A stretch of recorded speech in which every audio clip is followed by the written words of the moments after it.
فلسطين، يروشلم، بیت المقدس.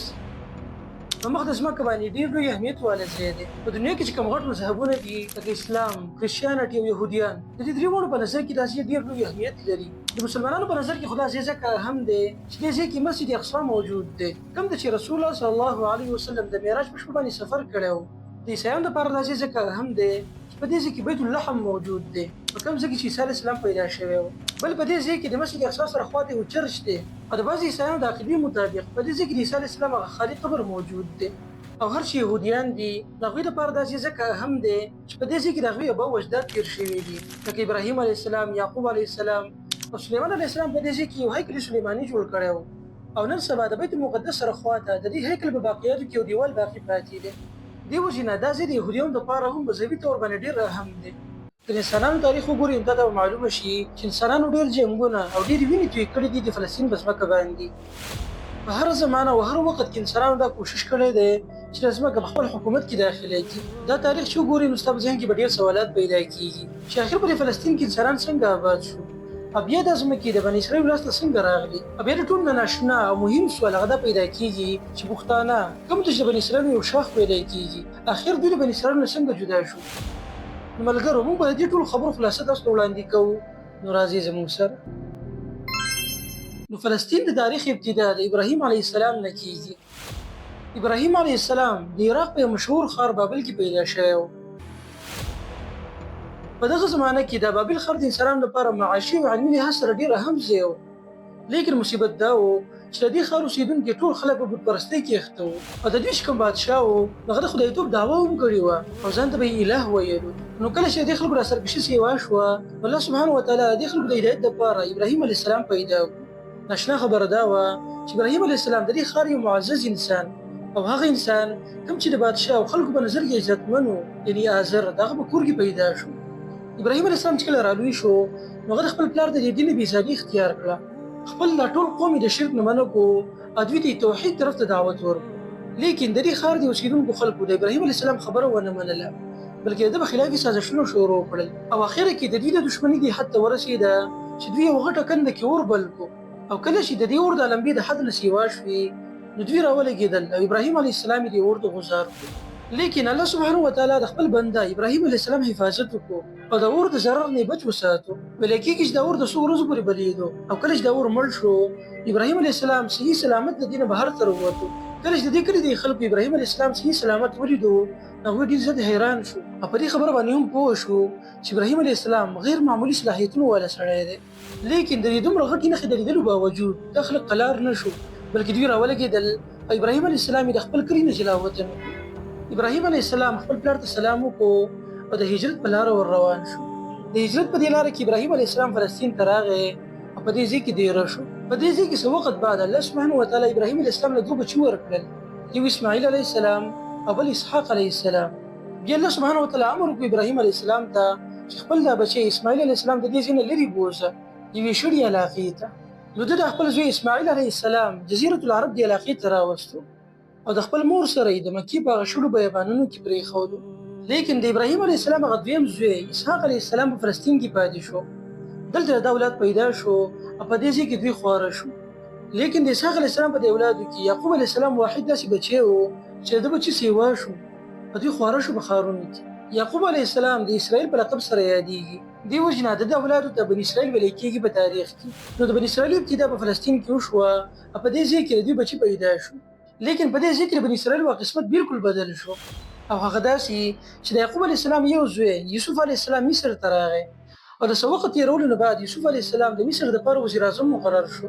کله چې یوسف علیه السلام ته د مصر مشري میلاو شوه په دغه زمانه کې یو قحط راغی او دا قحط په فلسطین کې هم ډېر زیات خور شو. نو دې د وجې نه یوسف علیه السلام خپل پلار یعقوب علیه السلام او خپل ټول وروڼه مصر ته راوغوښتل. یعقوب علیه السلام د خپل ټولو بچو سره مصر ته راغی او په دې ځای کې بني اسرائیل آباد شو. یعنې دوی د فلسطین نه هجرت وکړو او مصر ته راغلل. ملګرو بني اسرائیلو الله یو خوبي ورکړې ده او هغه خوبي دا ده چې دا خلک کوم ځای ته لاړ شي نو ډېر په لږ وخت کې د دوی نه دا غزې بااثره خلک جوړېږي. دلته هم دغه شان وشوه، بني اسرائیل مصر ته راغلل او دلته دوی خپل کاروبارونه شروع کړل. نو په لږه زمانه کې د دوی لاسته مال او دولت راغی او دوی ډېر زیات مالداره شو. دوی به د خپل معیشت کې داسې درجې ته ورسېدل چې د مصر هغه اوسېدونکو خلکو سره یاره پیدا شوه او یاره دا وه چې دا خلک که چېرته داسې په ترقۍ سره روان وي یو ورځ به داسې راشي چې دا خلک به زموږ خپل غلامان جوړ کړي، دوی به زموږ نه زیات طاقتور شي. دې وجې نه دا مصریان راجمع شو او فیصله یې وکړله چې مخکې له دې نه چې دا بني اسرایل زموږ نه ډېر طاقتور شي او زموږ خپل غلامان جوړ کړي، نو موږ له پکار ده چې دوی نه ځان غلامان جوړ کړو. نو د مصریانو دا فیصله د بني اسرایلو دپاره د اسمان یو تندر ثابت شو. په دې فیصلې سره د بني اسرایلو د عیش او عشرت هغه ورځې لاړې او د غلامۍ ورځې شروع شوې. نو فرعونیان راولګېدل او د بني اسرایلو نه یې د هغوی مالونه جایدادونه هر څه غصب کړل. فرعونیانو به په دې بني اسرایلو باندې ځان خپل کارونه کول، ځان به یې په بنګلې محلات جوړول او د دې په بدله کې به دوی له هېڅ قسم مزدوري نه ورکوله، بلکې معمولي شان خوراک به یې ورکوو چې دوی به صرف ژوندي پاتې شي. نو د دوی نه به هر رنګه خدمتونه اخیستل، لکه پټیو به کول شو، ذاتي خدمتونه او هر رنګه کارونه به یې د دوی نه اخیستل. یعنې په دغه ورځو کې بني اسرایل ډېر په ذلت او رسوایۍ کې اخته وو، په دوی باندې به هر رنګه ظلمونه کېدل. لیکن څه وخت بعد الله سبحانه وتعالی دا اراده وکړله چې دا بني اسرایل د دې غلامۍ نه آزاد کړي او په دنیا کې د دوی نه یو سوپر پاور طاقت جوړ کړي. ملګرو دې نه بعد د بني اسرایلو لپاره د غرور زمانه شروع شوه او بیا یو وخت داسې راغی چې د دوی نه پکې سوپر پاور طاقت جوړ شوی و. لیکن دا طاقت دوی ته څنګه میلاو شو او بیا دوباره دوی نه څنګه واخیستلی شو او بیا د پښتانه د بني اسرایلو نه څنګه جدا شو، د دې وجه څه وه او آیا دا خبرې تاریخي لحاظ سره صحیح دي او که نه؟ انشاءالله دا هر څه به تاسو ته په تفصیل سره بیانوو، خو په روانه ویډیو کې. بني اسرایل په مخ د ځمکه باندې یو ناشنا قوم دی او د ناشناوالي وجه یې دا ده چې دې قوم ډېر کرته په دنیا کې عروج او زوال لیدلی دی. کله خو په دوی باندې داسې وخت راغلی دی چې دوی په دنیا باندې حکومت کړی دی او کله داسې وخت هم راغلی دی چې د دوی نه پکې غلامان جوړ کړی شوي دي او په ډېر مقدار کې د دوی نسلکشي شوې ده. بني اسرایلو ټول اولنۍ غلامي د فرعون کړې ده. کله چې په مصر کې د فرعون ظلمونه د حد نه سیوا شو، په دغه وخت کې الله سبحانه وتعالی د بني اسرایلو د مدد لپاره موسی علیه السلام راولېږو. موسی علیه السلام راغی، بني اسرایل یې د ځان سره کړل او د مصر نه ور روان شو. کله چې فرعون ته د دې پته ولګېده نو هغه د خپلو لښکرو سره بني اسرایل پسې شاته ورغی او د هغوی تعقب یې کوو تر دې چې هغه د خپلو لښکرو سره په دریاب کې غرق شو. موسی علیه السلام د بني اسرایلو سره په دې دریاب باندې صحیح سلامت واوښتو او صحرای سینا طرف ته ورغی. بیا موسی علیه السلام او بني اسرایلو څو ورځې په دې صحرای سینا کې سفر کوو تر دې چې نن سبا چې کوم فلسطین دی نو دې ځای ته راورسېدل. دغه وخت په فلسطین کې د عمالقو قبیلې آباد شوې وې. عمالقه ډېر طاقتور خلک وو او دا ځمکې په خپل کنټرول کې اخیستې وې. نو کله چې موسی علیه السلام د بني اسرایلو سره دې ځای ته راغی نو په دې ځای کې الله سبحانه وتعالی حکم وکړو بني اسرایلو ته چې تاسو ورشئ د عمالقو سره جنګ وکړئ او خپل د مقدسه ځمکه د هغوی د لاس نه راازاده کړئ. په دې ځای کې بني اسرایلو د الله د حکم نافرماني وکړله، د جهاد نه انکار وکړو او موسی علیه السلام ته یې دا وویل چې ته د خپل رب سره لاړ شه او وجنګېږه، موږ به دلته ناست یو تاسو ته به ګورو. په دې خبرې سره الله سبحانه وتعالی ډېر زیات ناراضه شو. دې بني اسرایلو ته وویلی شو چې تاسو په دې صحرا سینا کې ګرځئ، حیران او پریشانه به یئ، په دې صحراګانو کې به تاسو مرئ او په دې ځای کې به ستاسو قبرونه جوړېږي. بیا د دې نه لږه زمانه بعد موسی علیه السلام او هارون علیه السلام دواړه وفات شو. بني اسرایل د سربرانو بغیر په دې صحرا کې یوازې پاتې شو او 40 کاله پورې په دې صحرا کې حیران. لیکن 40 کاله بعد الله سبحانه وتعالی دې خلکو ته بل پیغمبر راولېږو.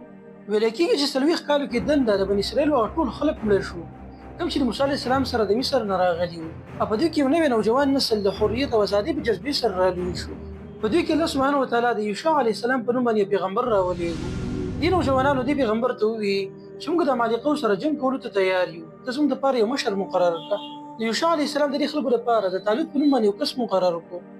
دوی په فلسطین باندې د حملې کولو دپاره را رخصت کړل. طالوت خپل لښکر د ځان سره کو او په فلسطین باندې د حملې لپاره ور روان شو. لیکن په لاره کې بني اسرایلو خپل هغه زړه بزدلي دوباره ښکاره کړله او د جنګ کولو نه انکار وکړو. د دومره غټ لښکر کې صرف 313 کسان داسې وو چې هغه اوس هم د طالوت په ملګرتیا کې جهاد کولو ته تیار وو. نو طالوت د 313 کسان د ځان سره کړل او خپل منزل مقصود ته ور روان شو. د طالوت په دې لښکر کې داود علیه السلام هم موجود و او دی په دغه وخت کې ډېر کم عمر واله و. حاصل دا دی چې طالوت راغی او په عمالقو باندې حمله وکړله. په دې جنګ کې داود علیه السلام راولګېدو او د عمالقو مشر جالوت یې قتل کړو. په دې قتل سره عمالقو ته شکست میلاو شو او د فلسطین دا ټوله علاقه د بني اسرایلو په قبضه کې راغله. کله چې د فلسطین د علاقه د بني اسرایلو لاسته راغله یوشع علیه السلام دا ځمکه په 12 قبیلو کې تقسیم کړه او په هرې قبیلې باندې یو قاضي مقرر کړو چې هغه ور دوی فیصلې کولې. بیا دغه شان وخت تېرېدو او وروسته په دوی کې داود علیه السلام او د سلیمان علیه السلام په شان طاقتور بادشاهان راغلل. سلیمان علیه السلام په بني اسرایلو کې ډېر طاقتور بادشاه و. انسانان، پیریان، ځناور، هواګانې هر څه د تابع وو او دا د دنیا په تاریخ کې حقیقي حکمران تېر شوی دی. لیکن کله چې سليمان عليه السلام وفات شو نو دې خلکو د سليمان عليه السلام زوی رهبون په تخت باندې کېنو، لیکن د په حکمرانۍ کې بني اسرائیل بغاوتونه شروع کړل، خپل منځ کې خلاف شروع کړ. په دې دوران کې بهر نه دښمن په دې باندې حمله وکړه او د فلسطین بعضې علاقې د دوی د لاس نه واخیستې. بیا لږ زمانه بعد په دوی کې د شمویل علیه السلام په نوم باندې بل پیغمبر راغی، هغه د بني اسرائیل دوباره متحد کړل، دوی دوباره په دغه خلکو باندې حمله وکړله او دا ټولې علاقې دوباره د بني اسرائیل لاس ته راغلې. لیکن بني اسرائیل لږ وخت بعد یو بل سره مخالف شو، یو بل سره جګړې شروع کړې، دوی راولګېدل او د فلسطین د ځمکې دوه حصو ته تقسیم کړه. په یو حصه کې لس قبیلې آبادې شوې او د بله حصه کې دوه قبیلې. د دې تقسیم د وجې نه بیا په دوی باندې بهر نه دښمن مسلط شو، په دوی باندې حمله وکړله او د دوی نه ډېر زیات خلک ووژل. په دې قتل عام کې د بني اسرائیلو ډېر قبیلې جلا وطن شوې، د دوی ډېر قبایل راغلل خراسان ته او په دې علاقو کې آباد شو. او د بعضې خلکو په نسبت باندې دا خلک دي کوم چې نن سبا د پښتنو په نوم سره یادېږي. نن سبا ډېر خلک داسې شته دی چې هغوی پښتانه د بني اسرائیلو یو شاخ ګڼي. لیکن ملګرو ظاهري طور باندې که وګورو نو د بني اسرائیلو د پښتنو ډېر عادات داسې شته دی چې یو بل سره برابر دي. لیکن په دې خبر باندې داسې مستند روایت نشته چې هغې نه دا معلومه شي چې واقعي پښتانه د بني اسرائیلو یو شاخ دی، د هغوی یوه قبیله ده. خلاصه دا د ملګرو چې بني اسرائیل یو ځل بیا د زوال سره مخامخ شو. سلیمان علیه السلام چې په خپله زمانه کې کوم عمارتونه، محلات او هیکل سلیماني جوړ کړی و نو هغه دښمنان ونړو، هر څه یې وران کړل او هغې ته یې اور واچوه. لیکن لږه زمانه بعد الله سبحانه وتعالی په دې باندې رحم وکړو، یو نیک بادشاه سایرس راغی، دوی د غلامۍ نه آزاد کړل، دوی له مال او دولت ورکړو او دوی ته یې وویل چې لاړ شئ خپل هیکل دوباره جوړ کړئ. ډېرو خلکو په تاریخ کې دې بادشاه د ذوالقرنین ویلی دی، لیکن د ذوالقرنین باره کې نور هم ډېر ښه روایت شته دی. نو بني اسرائیل راولګېدل او د هیکل سلیماني دوباره جوړ کړو. لیکن بیا لږ وخت بعد بختي نصر بادشاه راغی او د دوی د هیکل سلیماني دوباره ونړو او بني اسرائیل یو ځل بیا د غلامۍ سره مخامخ کړل. په دغه وخت کې چې کله هیکل سلیماني وران شو د هغې نه بعد اوسنۍ زمانې پورې دوی دوباره د هغې په جوړولو باندې قادر نه شو، بلکې اوس د یهودیانو دا عقیده ده چې آخرنۍ زمانې کې به زموږ یو مسیح راځي، هغه به دوباره هیکل سلیماني جوړوي. نو د دې واقعې نه 50 کاله بعد الله سبحانه وتعالی دې بني اسرائیلو ته یو اولوالعزم پیغمبر راولېږه، عیسی علیه السلام. عیسی علیه السلام ته چې کله نبوت میلاو شو نو په دغه وخت کې دغه قاضیانو نه ډېر بدترین خلک جوړ شوي وو. دې قاضیانو په تورات کې تحریفونه کړي وو، دوی به رشوت اخیستو، د غریب دپاره جدا او د مالدار دپاره به جدا فیصلې کولې. عیسی علیه السلام دوی ته دعوت ورکړو، لیکن دا خلک ډېر په ضد کې راغلل او دا ضد یې دومره سیوا شو چې دوی راجمع شو، د عیسی علیه السلام د وژلو اراده یې وکړله. لیکن الله سبحانه وتعالی عیسی علیه السلام د دوی د شر نه محفوظ وساتو او هغې به اسمانونو طرف ته اوچت کړو. د عیسی علیه السلام نه بعد الله سبحانه وتعالی په بني اسرائیلو باندې خپل غضب نازل کړو. د عیسی علیه السلام نه بعد الله دوباره په دوی کې چېرته پیغمبر راونه لېږو، بلکې دې نه بعد یې په دوی باندې مختلف قسمه خلک مسلط کړل، دوی ووژلی شو، قتل کړی شو، دوی کې ډېرې فرقې پیدا شوې او تر اوسنۍ زمانې پورې دوی چېرته متحد نه شو. نو ملګرو د یروشلم مسلمانانو د عمر بن الخطاب رضی الله عنه په زمانه کې فتح کړی و. کله چې مسلمانانو رومن او پرشین امپایر له په جنګ قادسیې او جنګ یرموک کې شکست ورکړو نو په دغه وخت کې عمر رضی الله عنه د مدینې نه یو خط ولېږو خپل یو جرنیل سعد بن ابي وقاص رضی الله عنه ته، او هغه ته په دې خط کې دا وویل چې ته به د هغې پورې ودرېږې نه تر څو پورې چې ته د فارس او دارالحکومت مدین نه وي فتح کړی. او بیا دغه شان عمر بن الخطاب رضی الله عنه دویم خط ولېږو په شام کې د فوج مشر ابو عبید بن الجراح رضی الله عنه ته، او هغه ته په دې خط کې دا وویل چې ته یروشلم محاصره کړه او چې څومره زر ممکن وي نو دا ځمکه په اسلامي حکومت کې داخل کړه. نو د دې خط رارسېدو نه فورا بعد ابو عبید بن الجراح رضی الله عنه خپل فوج تیار کړو، ډېر په تیزۍ سره فلسطین ته راغی او یروشلم ښار یې محاصره کړو. د یروشلم گورنر سفرونیس د دې ښار د حواله کولو نه سخت انکار وکړو او مسلمانانو سره د ډېر وخته پورې مقابله وکړله. په دې دوران کې دې گورنر بار بار هرقل بادشاه ته خطونه ولېږل او هغه نه د مدد مطالبه وکړله. لیکن خالد بن الولید رضی الله عنه د یرموک په میدان کې د رومیانو ملا داسې ماته کړې وه چې هغوی دوباره سر اوچتولو ته نه تیارېده. دې وجې نه هرقل بادشاه دې ښاروالو ته هېڅ مدد راونه لېږو.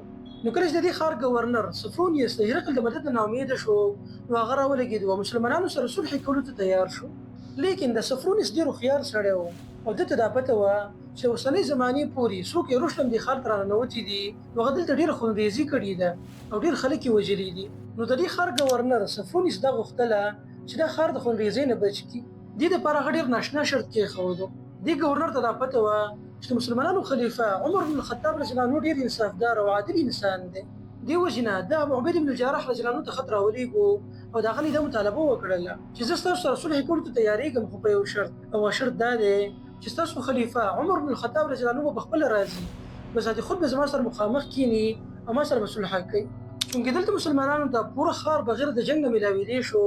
دې وجې نه ابو عبیده بن الجراح رضی الله عنه مدینې ته یو خط راولېږه او په هغې کې دا لیکلي وو چې ای امیر المؤمنین د یروشلم ښار ګورنر صلح ته تیارېږي، خو په دې شرط باندې چې تاسو به راځئ او د هغه سره به ذات خود میلاویږئ. کله چې دا خط عمر بن الخطاب رضی الله عنه ته راورسېدو نو هغه ټول صحابه راجمع کړل او د هغوی نه مشوره طلب کړه چې آیا زه شام ته لاړ شم او که نه. نو بعضې صحابه داسې وو چې هغوی له دې سفر نه منع وکړه او دا یې ووي چې دې سفر ته ضرورت نشته، مسلمانانو سره طاقت شته او په زور باندې دا ښار فتح کړی شي. لیکن بل طرف ته ډېر صحابه داسې وو چې هغوی عمر رضی الله عنه ته شام ته په سفر کولو باندې مشوره ورکړله. نو عمر بن الخطاب رضی الله عنه هم دا مشوره خوښه کړله. د ځان نه وروسته یې علي بن ابي طالب رضی الله عنه نایب مقرر کړو او د یو څو کسانو سره د شام په سفر باندې ور روان شو. په دې سفر کې د عمر بن الخطاب رضی الله عنه سره هیڅ قسمه سکیورټي ګارډ نه و، بلکې د یو عام انسان په هیات سره یې دا سفر مکمل کړو. نو ملګرو د دغه زمانې د مسلمانانو د کامیابۍ غرض هم دا و چې په دوی کې عدل و انصاف پکې په اعلی درجې باندې موجود و. او که نن سبا زموږ حکمرانانو ته وګورې چې د هغوی بهر ملکونو ته په سفر کولو باندې څومره پیسې لګي، نو تا ته به معلومه شي چې په دې پیسو سره ډېر خاندانونه مړېدلی شي او دا د حیرانتیا خبره ده. خلاصه دا د ملګرو چې عمر بن الخطاب رضی الله عنه د خپل څو کسانو سره شام ته راورسېدو. نو ابو عبیده بن الجراح رضی الله عنه د فوج په قیادت کې د خپل خلیفه شاندار استقبال وکړو او هغه ته خوشامدید ووي. د عمر رضی الله عنه دا عادت و چې د خپلو ګورنرانو او جرنیلانو خبر به یې اخیستو او دا به یې معلوموله چې دوی څنګه ژوند تېروي، آیا دوی په خپله رعیه باندې ظلم خو نه کوي.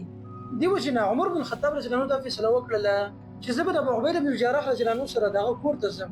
ابو عبیده بن الجراح رضی الله عنه په دغه وخت کې د فوج مشر و او د دې سره سره د یوې غټې خطې ګورنر هم و. نو کله چې عمر بن الخطاب د ابو عبیده بن الجراح رضی الله عنه کور ته راغی نو په هغه کې هېڅ قسمه د عیش او ارام او سامانونه نه وو، یو وړوکې شانچټۍ پرته وه او معمولي شانسازو سامان پکې پروت و. نو عمر رضی الله عنه چې د هر څه ولیدل په سترګو کې اوښکې راغلې او دا یې ووي چې ای ابو عبیده ته د ځان دپاره د ښه ژوند کوشش نه کړې.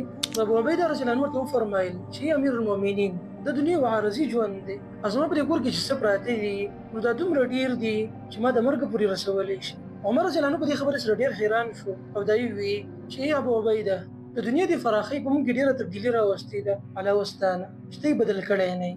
عمر رضی الله عنه دا خبره د ډېرې عاجزۍ د وجې نه کوله، حالانکې عمر رضی الله عنه د خپلې زمانې یو طاقتور بادشاه و او د دې سره سره د به داسې جامې اغوندلې چې په هغې کې به پیوندونه لګېدلي وو. ملګرو د دې خلکو د تاریخ چې وګورئ نو حیران به شي، هغه چا رښتیا ویلي دي چې سوچتا ہو کہ ڈلیں گے یہی اندھیرے کیسے لوگ رخصت ہوئے اور لوگ بھی کیسے کیسے. غرض دا دی ملګرو چې عمر رضی الله عنه شام ته د رارسېدو نه بعد د دې ښار د ګورنر سره صلح ته کېناستو او صلح په دې شرایطو باندې وشوه چې د کلي خلکو ته به امان وي. عیسایان، یهودیان او دین علاوه هر قسمه خلک بیت المقدس ته راتلی شي. عیسایانو په خپل دور حکومت کې په یهودیانو باندې پابندي لګولې وه او دوی به بیت المقدس ته نه پرېښودل. لیکن کله چې دا ښار د مسلمانانو لاس ته راغی نو عمر رضی الله عنه د یهودیانو سره انصاف وکړو، هغوی ته هم بیت المقدس ته په راتلو باندې اجازت ورکړو. عمر رضی الله عنه ته پته وه چې په دې علاقه کې که د عیسایانو سره یهودیان هم آباد شي د دې دواړو په مابین کې بیا جنګونه راځي. دې وجې نه عمر بن الخطاب رضی الله عنه یو قانون جوړ کړو او قانون دا و چې یهودیان خو دلته عبادت دپاره راتلی شي لیکن دلته اوسېدی نه شي. نو بالاخره عمر بن الخطاب رضی الله عنه د خپل فوج سره په فاتحانه انداز کې بیت المقدس ته ور داخل شو. د بیت المقدس ځمکه یې صفا کړه او په دې ځای کې د شکرې په طور باندې 2 رکعته لمونځ وکړو. عمر رضی الله عنه دغلته څو ورځې تېرې کړې او دې نه بعد دوباره واپس شو مدینې ته راغی. په دې فتح سره د مسلمانانو حکومت نور فراخه شو او د بیت المقدس هغه پاکه ځمکه د مسلمانانو په حکومت کې داخل شوه. ملګرو دې نه بعد د بیت المقدس دا ځمکه د مختلف قسمه حالاتو سره مخامخ شوې ده او انشاءالله که چېرته موقع میلاو شوه دا حالات به په تفصیل سره تاسو ته وړاندې. والسلام علیکم ورحمة الله وبرکاته.